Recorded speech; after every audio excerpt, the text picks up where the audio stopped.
नमस्कार दोस्तों, स्वागत है आपका हमारे इस चैनल धूप धुनुची आरती में। दोस्तों, गणपति बप्पा के आरती के लिए जो है, अगर आप जो है धूप करना चाहते हैं तो आप जो है रक्त चंदन यानी कि लाल चंदन की अगर धूप करते हैं तो वो बहुत ही ज़्यादा अच्छा रहता है। तो लाल चंदन की धूप करने के लिए जो है ना, आप पीले वाले लाल ले लीजिएगा, आप जो है उसके साथ गुग्गुल ले लीजिएगा, उसके साथ जो है आप अगरू लीजिएगा, उसके साथ जो है आप लाल चंदन लीजिएगा, कपूर और घृत जो है, ये 6 चीज़ें जो है यानी कि जो षडंग धूप है, ये आप एकत्रित करके यानी कि एक साथ जो है पीस कर नहीं, महीन ना पीसते हुए जो है एकत्रित मिलाकर जो है, इसमें गोटापन रहना चाहिए, ध्यान रखिएगा दोस्तों।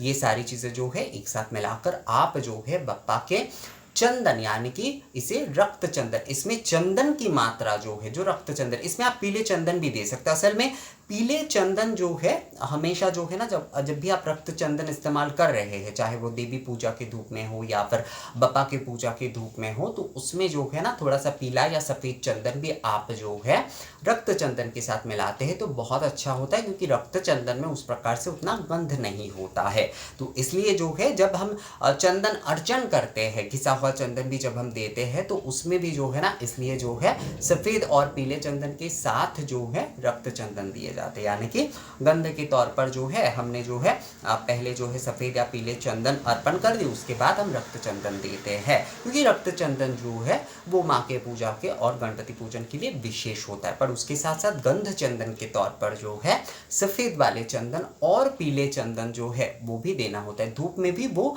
सेम होता है। धूप में भी जो है ना, आप जब भी जो है जो रक्त चंदन आप इस्तेमाल कर रहे हैं बप्पा के पूजन में, तो उसमें जो है आप अगर थोड़ा सा पीले या फिर जो है ना सफ़ेद वाले चंदन के काष्ठ जो है वो अगर आप देते हैं बप्पा के पूजन में तो वो बहुत ही ज़्यादा अच्छा रहता है। तो आप दोनों प्रकार की चंदन ही, जो इसमें लाल चंदन की मात्रा थोड़ा आप ज़्यादा रखिएगा, दूसरे चंदन की मात्रा थोड़ा कम रखिएगा, पर दोनों प्रकार की चंदन ही अगर आप इस्तेमाल करते हैं तो ज़्यादा अच्छा रहता है।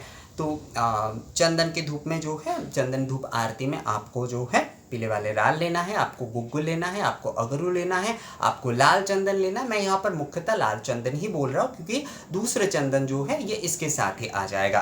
तो चंदन आपको ले लेना है, लाल चंदन मुख्य रूप से लीजिएगा और दूसरे चंदन जो है वो गंध के तौर पर विशेष रूप से लीजिएगा दोस्तों। और इसके साथ जो है आपको घृत लेना है, और जो है भीमसेनी कपूर अगर आप इस्तेमाल करते हैं तो वो ज़्यादा अच्छा रहता है। ये हो जाता है बप्पा के आरती के धूप।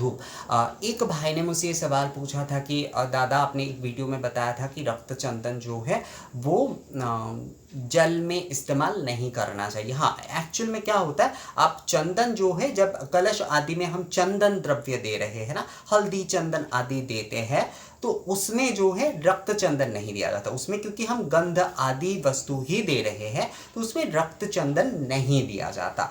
रक्त चंदन जो है तिलक के लिए या धूप आदि करने के लिए आप दे सकते हैं, पर जैसे कि कोशाकुशी में भी यानी कि आचमन के जल में भी चंदन दिए जाते हैं, या फिर दूसरे प्रकार की जो भी सारे नैवेद्य आदि के ऊपर जो है, भोग नैवेद्य आदि के ऊपर जो चंदन का जल छिड़काव किए जाते हैं, वो भी असल में जो है ना वो गंध चंदन का जल होता है, वो उस प्रकार से रक्त चंदन का जल नहीं होता है। तो रक्त चंदन जो है वो जल में नहीं घोलना चाहिए। रक्त चंदन का जो है आपको हमेशा तिलक करने के लिए, गंध पुष्प के मतलब पुष्प के साथ देने के लिए, और धूप के तौर पे ही जो है आप जब चंदन धूप आदि आरती कर रहे हैं या चंदन धूप विलास करा रहे हैं, तब जो है आपको रक्त चंदन देना चाहिए दोस्तों। तो ये विषय है कि जल में जो है ना रक्त चंदन को नहीं मिलाना चाहिए। आप तिलक कर रहे हैं, पुष्प के साथ दे रहे हैं, आप जो है धूप कर रहे हैं, तब आप जो है रक्त चंदन इस्तेमाल ज़रूर कर सकते हैं, पर जल में जो है घिसा हुआ जो रक्त चंदन है वो नहीं मिलाया जाता है। चाहे वो किसी भी प्रकार का जल हो, चाहे कलश का हो या दूसरे किसी भी प्रकार का जल हो, उसमें नहीं मिलाया जाता। उसमें पीले या फिर सफ़ेद चंदन ही चंदन के जल के रूप में जो है ना वो इस्तेमाल किया जाता है, गंध जल जिसे कहते हैं।